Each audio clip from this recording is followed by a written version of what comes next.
La Guyane reste le département où le taux de séropositifs est le plus élevé de France, 6,6, alors que ce taux est de 2 pour l'Hexagone.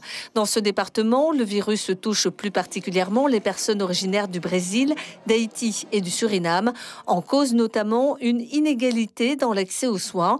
Reste que l'engagement des acteurs de terrain a pu faire chuter considérablement le nombre de personnes atteintes du VIH, moins 4,4 au dernier recensement. Mauvais point en revanche pour la Guadeloupe. Il est le seul département d'outre-mer à voir son taux de séropositifs augmenter en un an. Parmi ces nouveaux cas, 30% ont plus de 50 ans. En Martinique, le nombre de séropositifs est en baisse. Il passe sous la barre des 2 pour 1000, une première depuis 2011.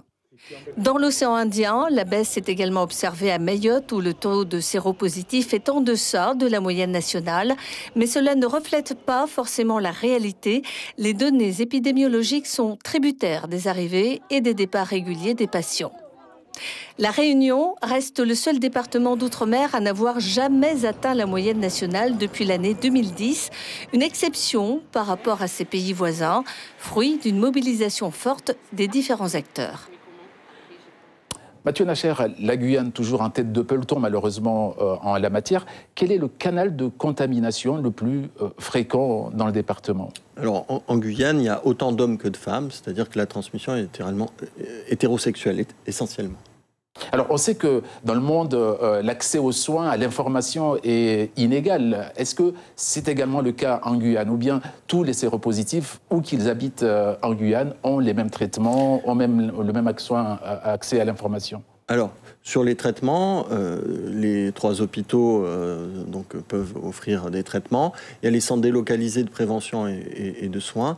Alors, dans les zones les plus reculées, effectivement, ça peut être un peu compliqué pour les patients de devoir faire des déplacements pour aller chercher des médicaments avec un traitement qu'on doit prendre toute la vie. Donc ça peut être compliqué, effectivement. Alors, dans un département aussi grand que la Guyane, avec pratiquement sans frontières entre le Brésil d'un côté et le Suriname de l'autre, est-ce que ce n'est quand même pas quelque part utopique de mener des campagnes de sensibilisation uniquement destinées aux habitants de Guyane? Est-ce qu'il ne faudrait pas voir la chose au niveau coopération régionale, carrément? Mais il y a déjà des programmes de coopération sur les 2 fleuves, OCS à Saint-Georges et puis avec AIDS à Saint-Laurent-du-Maroni. Alors après, bon, c'est pas toujours facile quand c'est dans des langues différentes, il y a l'aspect linguistique, mais c'est vrai qu'effectivement c'est quelque chose qui doit se concevoir au niveau régional.